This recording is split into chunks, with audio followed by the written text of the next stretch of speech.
안녕하세요. 오늘은 2024년 11월 20일, 오늘 수요일인데 제가 쉬면서 지난번에 강의에 이어서 삼처법에 관련 두 번째 설명을 해드리고자 합니다. 관련한 내용들은 부처님께서 한 이야기를 우리 스승님께서 잘 집필하셨기 때문에 내가 이 원본 내용을 그대로 여러분들한테 소개를 하는 것이 맞다고 생각하여 준비를 했고, 아울러 다음에는 좀 더 디테일한 얘기가 또 나오겠습니다만은 제가 알고 있는 내용을 좀 더 심층 있게 들어갈 겁니다. 따라서 지금 이것은 원론적인 부처님이 말씀하신 인도에서 중국을 경유해서 한국에 넘어오면서 여러 가지 어려운 우여곡절 끝에 한국에서 제대로 부처님 명경에서 발견한 것이었기 때문에 남이 일부 종교인들이, 타 종교인들이, 그리고 외국에서 부처님 명상을 명상으로 자기들만의 재해석으로 만들었다는 데 대해서 좀 더 우리가 반성하고 좀 더 심층 깊게 명확히 알므로 인해서 우리가 부처님 명상이 얼마나 중요한지를 다시 한번 상기시킬 수 있는 그런 계기가 되지 않을까 생각을 하면서, 인도의 탁으로가 그런 얘기를 하지 않았습니까? 동방의 등불, 대한민국. 저는 우리나라가 지금 처한 여러 가지 상황으로 봤을 때 능히 대한민국은 전 세계 등불이 되는 나라가 되지 않을까. 이제 제가 NLP와 부처님법 명상을 통해서 터득한 바는 뒤에 자세히 또 설명해 드리겠습니다만, 이것이 얼마나 위대한 부처님 명상인지를 실감하게 될 겁니다. 자, 그럼 들어가겠습니다.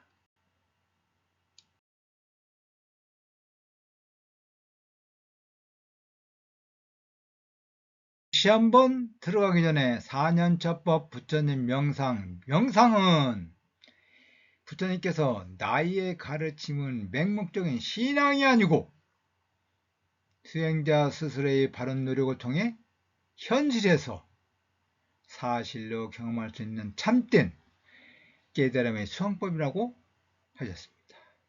안의 세상과 밖의 세상에 대해 조건지어 생겨나고 사라짐을 있는 그대로 보아 어떤 괴로움에도 묶이지 않는 지혜를 정득하는 것일 뿐임을 알게 된다고 말씀하셨습니다. 그러므로 삼처의 정법을 모르는 범부들은 행할 수 없는 법이라 하셨고, 이 한길 몸뚱이 안에서 생겨나는 가래와 치착을 살피고 단속하여 지금 여기에 해탈 열반 증득하게 되는 것이다 라고 말씀하셨습니다.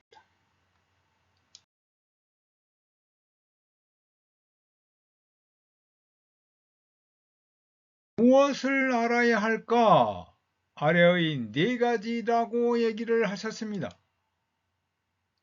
몸에 대한 관찰, 즉 오감을 통해서 느끼는 느낌에 대한 관찰, 느낌에서 요구하는 자신이 즐기고 원하는 것에 마음이 긍정적일 때와 부정적일 때에 우리 마음에 어떻게 즐거움과 그리고 괴로움으로 표현이 되는데, 이 괴로움 쌓이는 것이 곧 법이다.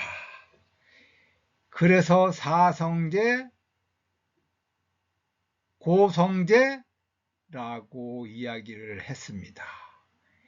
가장 기본적인 요것만 알아도 여러분들이 이제는 어떻게 사념처법에 대해 알게 될지에 대한 크로즈업이 되지 않을까 하는 생각을 해봅니다.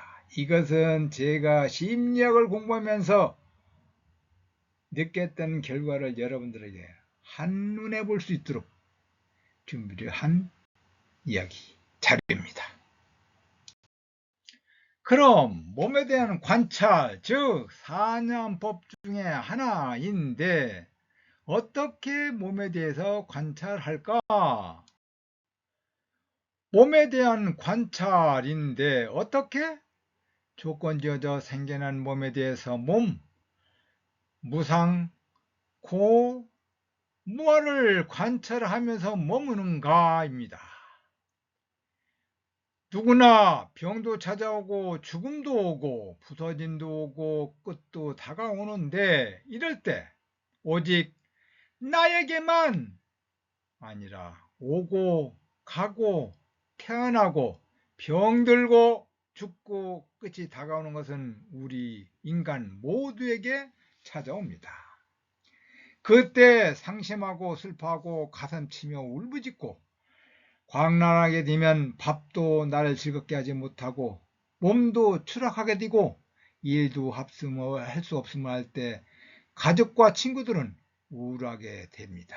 하지만 잘 배운 사람들은 상심하고 슬퍼하고 가슴치며 울부짖고 광란하지 않게 된다는 사실입니다. 결국 불처님께서는 문명과 가래를 해결하는 법을 알리려 한 것이지 이 4년첩법을 통해서 몸에서 신통을 얻으려 하거나 몸의 병을 치료하기 위한 수단이 아님을 알아야 한다고 말씀하셨습니다.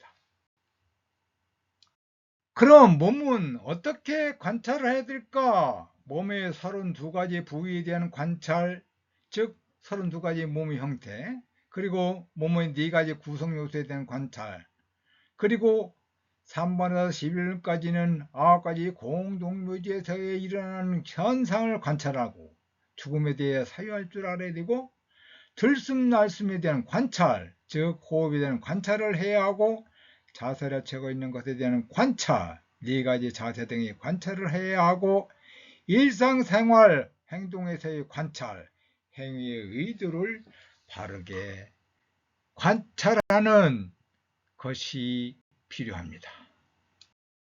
다음은 느낌에 대한 관찰입니다. 4년법 중에 하나이죠. 다음은 두 번째로 느낌에 대한 관찰입니다. 어떻게 조건지어져 생겨난 느낌에 대해서 느낌, 즉 무상, 고, 무엇을 관찰하면서 머무는가? 즐거운 느낌이 생겨나는 것은 원하고 기대했던 것들이 이루어졌기 때문이요. 괴로운 느낌이 생겨나는 이유는 원하고 기대했던 것들이 이루어지지 않았기 때문이다. 따라서 통찰하기 위해서는 몸과 경계의 접촉으로 인해 어떤 느낌은 생겨나기도 하고 사라지기도 하는 것임을 바르게 알아야 하고 또한 이것들에 대해 원하고 기대하는 마음작용인 지각, 의도, 아르마리의 조건지어 생겨나고 사라짐 또한 알아야 한다. 결국 제법과 산업처 전반에 대한 개념을 확립 후 이를 기초로 몸수관이 확고해졌을 때 느낌수관을 해야 한다는 것입니다. 느낌수관의 9가지는 즐거운 느낌을 느끼면서 나는 즐거운 느낌을 느낀다라고 알고 괴로운 느낌을 느끼면서 나는 괴로운 느낌을 느낀다라고 알고 괴롭지도 즐겁지도 않는 느낌을 느끼면서 나는 괴롭지도 즐겁지도 않는 느낌을 느낀다라고 알아야 하듯이 1번에서 3번까지는 즐거운 느낌, 괴로운 느낌, 괴롭지도 즐겁지도 않는 느낌 4번에서 6번은 세간의 즐거운 느낌, 세간의 괴로운 느낌, 세간의 괴롭지도 즐겁지도 않는 느낌 7번에서 9번까지는 출세간의 즐거운 느낌, 출세간의 괴로운 느낌, 출세간의 괴롭지도 즐겁지도 않는 느낌을 해야 합니다. 다음 마음에 대한 관찰인데 이것도 4년첩법 중 하나로서 시작해 보겠습니다. 마음에 대한 관찰은 어떻게 조건지어져 생겨난 마음에 대해서 무상, 고, 무아를 관찰하면서 머무는가? 바른 법을 모르는 범부들에게는 세간의 마음, 탐진치 마음만 생겨날 뿐 출세간의 마음, 개정에는 생겨나지 않는다고 하셨습니다. 따라서 그들은 자신에게 생기는 마음이 세간의 마음인지 출세간의 마음인지 알아차리지 못하여 바른 마음 챙김을 할 수도 없고 바른 마음 챙김을 하지 못하기 때문에 그들은 내 것, 나의 잘하는 소견을 버리지도 제가지도 못하고 그로 인해 괴로움에서 벗어날 수가 없게 된다라고 하셨습니다. 이를 위해 사념처법 전반에 대한 개념을 확립하고 몸수관, 느낌수관의 수행이 확고해져야만이 이 세간의 마음과 출세간의 마음을 분별하여 세간의 마음은 버리고 출세간의 마음은 증자시키는 마음수관을 해야 한다고 말씀하셨습니다. 그럼 마음 관찰은 16가지가 무엇일까? 세간의 마음은 6가지인데 탐욕에 묶인 마음, 탐욕에서 벗어난 마음, 성냄에 묶인 마음, 성냄에서 벗어난 마음, 어리석음에 묶인 마음, 어리석음에서 벗어난 마음 6가지가 세간의 마음이며 장애가 되는 마음은 2가지에서 혼미한 마음, 환란한 마음 되어 있고 체득된 마음으로 쫓아가는 마음이라고 하는 것은 고귀한 마음, 고귀하지 않는 마음, 위가 남아있는 마음, 위가 없는 마음, 삼매된 마음, 삼매되지 않는 마음, 해탈된 마음, 해탈되지 않는 마음 16가지를 관찰해야 한다고 하셨습니다. 다음은 산유처법 중 하나인 마지막 법에 대한 관찰에 대해서 소개해 드리도록 하겠습니다.